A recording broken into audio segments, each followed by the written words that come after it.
Divya Himachal TV में आपका स्वागत है। आप देख रहे हैं आज दोपहर हिमाचल। आइए शुरुआत करते हैं दोपहर तक की कुछ चुनिंदा खबरों से। मौत को मात देकर गाड़ी से निकला परिवार। पंचपेरी में भयंकर हादसा, कार में फंस गई 7 साल की बच्ची, चारों अस्पताल में भर्ती। बंजार को 75 करोड़ के तोहफे, मुख्यमंत्री जयराम ठाकुर ने ऑनलाइन किए उद्घाटन शिलान्यास। पेट्रोल और डीजल के बढ़ते दामों के खिलाफ अनोखा प्रदर्शन, मंडी में युवा कांग्रेस ने गाड़ियों को रस्सी से खींच निकाला गुब्बार। रामशहर में हंगामा, दुकानदारों ने थाना प्रभारी पर लगाया बदसलूकी का आरोप, मामला दर्ज। पूरे हिमाचल की वन संपदा के एक ही छत के नीचे होंगे दर्शन, सुंदरनगर रिसर्च इंस्टीट्यूट में मिलेगी हर जड़ी बूटी। और अब समाचार विस्तार से। जाको राखे साइयां मार सके न कोई, यह कहावत सुनी तो सबने ही होगी, लेकिन मंगलवार को यह स्वारघाट में चरितार्थ हुई है। आज सुबह चंडीगढ़ मनाली हाईवे पर एक सड़क दुर्घटना में कार सवार 4 लोग मौत के बिल्कुल पास आकर भी बच निकले। हुआ यूं कि पंजाब से कोल्ड ड्रिंक लेकर बिलासपुर जा रहा एक ट्राला स्वारघाट के पंचपेरी के पास अनियंत्रित होकर पहले तो सामने से आ रहे एक ट्राले से टकराया, फिर सड़क पर पलटने के बाद सामने से आ रही कार को घसीटता हुआ नाली में जा घुसा। कार सवार 4 लोग भयंकर दुर्घटना के बाद भी बाल बाल बच गए। हादसे में कार में आगे की सीटों पर बैठे हमीरपुर के दंपत्ति और एक बेटी बाल बाल बच गए, लेकिन पिछली सीट पर बैठी उनकी 7 वर्षीय बेटी दृष्टि कार में बुरी तरह फंस गई। करीब 1.5 घंटे की मशक्कत के बाद स्वारघाट पुलिस ने वाहन चालकों, स्थानीय लोगों की सहायता से उसे बाहर निकाला। चारों कार सवारों को पीएचसी स्वारघाट में प्राथमिक उपचार के बाद क्षेत्रीय अस्पताल बिलासपुर रेफर किया गया है।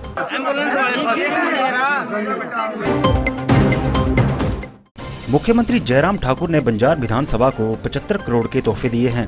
मंगलवार को सीएम ने ऑनलाइन करीब 15 विशेष योजनाओं के उद्घाटन शिलान्यास किए। ये 75 करोड़ रुपए जल शक्ति विभाग, लोक निर्माण विभाग, मत्स्य विभाग, शिक्षा विभाग और परिवहन विभाग में विकास कार्यों पर खर्च किए जाएंगे।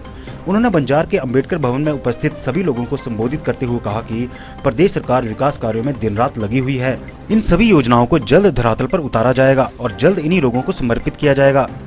उन्होंने इस अवसर पर कहा कि कोरोना महामारी के चलते इस तरह के कार्य करने पड़ रहे हैं। वैसे तो हम लोगों से रूबरू होना चाहते थे, फिर भी आज डिजिटल का जमाना है, उसके माध्यम से ही हर क्षेत्र की हर समस्या का निदान हो सकता है। जिसमें बिहार का इलाका भी आता है, उत्तर का इलाका के साथ साथ में 10 करोड़ 63 लाख की लागत से जो है इस सिंचाई योजना को बना करके हम तैयार करेंगे, जिसका हमने आज शिलान्यास किया। और उसी प्रकार से प्रधानमंत्री किसान सिंचाई योजना के माध्यम से उठाऊ सिंचाई योजना दोनों की 12,000 क्षेत्र खापर, जिसमें 7 करोड़ 14 लाख की लागत से इस काम को पूरा किया जाएगा, उसका भी हमने आज शिलान्यास किया है। और उसी तरह से आगे बढ़कर के उठाऊ सिंचाई योजना सिंध, आखिरखान, पोखर, जमोर, सूरत और हाट, इसमें 4 करोड़ 16 लाख की लागत से इस योजना को बना करके हम क्या करेंगे, इसका भी हमने आज शुभारंभ किया है, इसका भी शिलान्यास किया है। इसी प्रकार से उठाऊ सिंचाई योजना भाटग्राम, पुणे से, जिसमें लगभग 1.5 करोड़ की लागत से इस काम को किया जाएगा, उसका भी हमने आज शिलान्यास किया।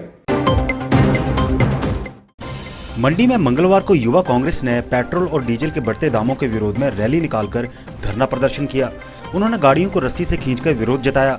युवा कांग्रेस के अध्यक्ष रविंद्र ठाकुर ने कहा कि केंद्र सरकार द्वारा बढ़ाए गए पेट्रोल और डीजल के विरोध में जिला मुख्यालय मंडी में केंद्र सरकार के खिलाफ जोरदार प्रदर्शन किया।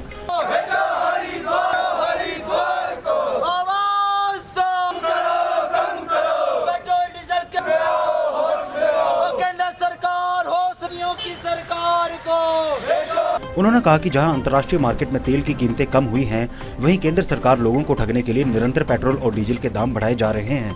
उन्होंने कहा कि पूरा देश कोरोना महामारी से जूझ रहा है, वहीं लोग बढ़ती डीजल और पेट्रोल की कीमतों से परेशान हैं। उन्होंने सरकार से मांग की है कि केंद्र सरकार बढ़ती तेल कीमतों को कम करे, नहीं तो आने वाले समय में यूथ कांग्रेस उग्र आंदोलन करेगी। मैं रविंद्र ठाकुर, यूथ कांग्रेस प्रेसिडेंट मंडी से हूँ। आज जो हमने धरना प्रदर्शन यहाँ किया, जो वो पेट्रोल डीजल के दामों की बढ़ोतरी के बारे में किया है।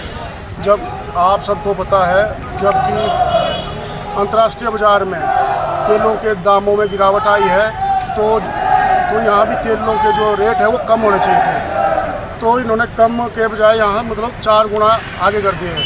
और इतिहास में ऐसा पहली बार हुआ है जब पेट्रोल पीछे और डीजल आगे निकल गया है। तो हम चाहते हैं कि केंद्र सरकार जो इसमें बढ़ोतरी की है दामों में उसको वापस ले, और अन्यथा नहीं तो यूथ कांग्रेस आगे को और उग्र आंदोलन करेगी, नहीं तो इनके एमएलए और एमपी का घेराव भी करेगी।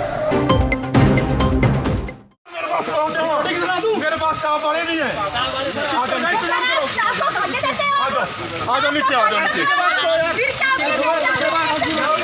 रामशहर में दुकानदारों ने थाना प्रभारी पर बदसलूकी का आरोप लगाया है। इसे लेकर दुकानदारों ने रामशहर बस स्टैंड पर पुलिस के खिलाफ जमकर नारेबाजी की।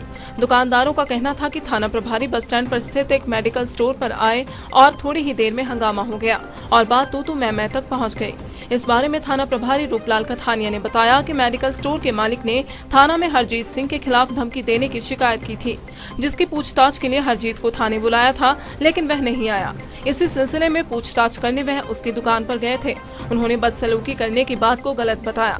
वहीं एसडीपीओ नालागढ़ मानव वर्मा ने बताया कि शिकायत मिली है, उसकी जांच करेंगे। अगर ऐसा हुआ है तो दुर्भाग्यपूर्ण है। रामशहर थाना में मामला दर्ज किया गया है। Don't touch me. आपके पास क्यों जाना है? थाने की क्या बात है? थाने की क्या बात है? हाँ जी, आप बताओ। क्या समस्या है इनकी? नीचे यहाँ मेडिकल स्टोर वाले गए थे, गुंडा करके गए थे, मैं वो वेरीफाई करने आया हूँ। हाँ जी, इट इज माई ड्यूटी। ये देखो, नहीं वो अभी क्या आपने इसकी बातों में आते हो? मैंने वेरीफाई गाड़ी करके दोगे? स्थानीय साहब जो शिकायत करता है उनका नाम शिकायत करता वो मेडिकल स्टोर वाला मेडिकल स्टोर वाला ड्यूटी आपकी ड्यूटी है गाली देना है, वेरीफाई करना। उसका क्या सच झूठ है? वो बोला कि उसको बुलाओ इधर, इधर बुलाओ, इधर बस स्टैंड पे बुलाओ, बस स्टैंड हमारे को बोलता है वो ड्रग्स करते हैं। देख लो, अरे आओ नीचे गए हैं, मैंने बात नहीं सर, वो बोलते हैं हम ड्रग्स करते हैं, चिट्टा बेचते हैं। वन विभाग के एकमात्र अनुसंधान संस्थान सुंदरनगर में हिमाचल प्रदेश की वन संपदा के एक ही छत के नीचे दर्शन मुहैया होंगे। वन विभाग का एकमात्र संस्थान हिमाचल प्रदेश के जंगलों से हर तरह की वन संपदा संजोए हुए है, जो कि लोगों के लिए ज्ञानवर्धन के रूप में मार्गदर्शन कर रहा है। इस अनुसंधान केंद्र के डीएफओ हेडक्वार्टर टीसी शर्मा का कहना है कि अनुसंधान केंद्र के प्रयास हैं कि जो हिमाचल प्रदेश की वन संपदा है, इसमें चाहे लकड़ी की बात हो, जड़ी बूटियों की हो और पौधों की, हर तरह की वन संपदा का संग्रहण करके यहाँ सजाया गया है। स्कूल के बच्चे भी यहाँ आकर जड़ी बूटियों की जान पहचान और उनकी जानकारी जुटा सकते हैं। तो हमारी आशा यही रहेगी कि कम से कम यहाँ लोग, स्कूल के बच्चे आएँ, उनके माँ बाप उनको लेके आएँ, स्कूल के बच्चे लेके आएँ और वो सीखें कि कितना जरूरी हमारी संपदा है। खास करके ऐसे कोरोना काल में जब हमको इम्यूनिटी चाहिए, शक्ति चाहिए, तो इस तरह की आयुर्वेदिक जो दवाइयाँ हैं वो हमारे जंगल में ही हैं, हमारे घर में ही हैं। लिहाजा इसका हम संरक्षण करें और इसका दोहन करें, तो ऐसे तरीके से दोहन करें ताकि धरती को भी नुकसान ना हो। यहाँ ये कहना उचित होगा कि किसी को कई बार लगता है कि प्लांट कहाँ मिलेगा, मेडिसिनल प्लांट के लगाना चाहते हैं, कुछ ट्री, कुछ बेल के, धार्मिक दो तरह के हैं, या तो आप उनको मेडिसिनल प्लांट चाहिए या धार्मिक रिचुअल्स के लिए चाहिए, पीपल चाहिए या आपको बेलपत्री का पेड़ चाहिए, वो हमारी नर्सरी में उपलब्ध है।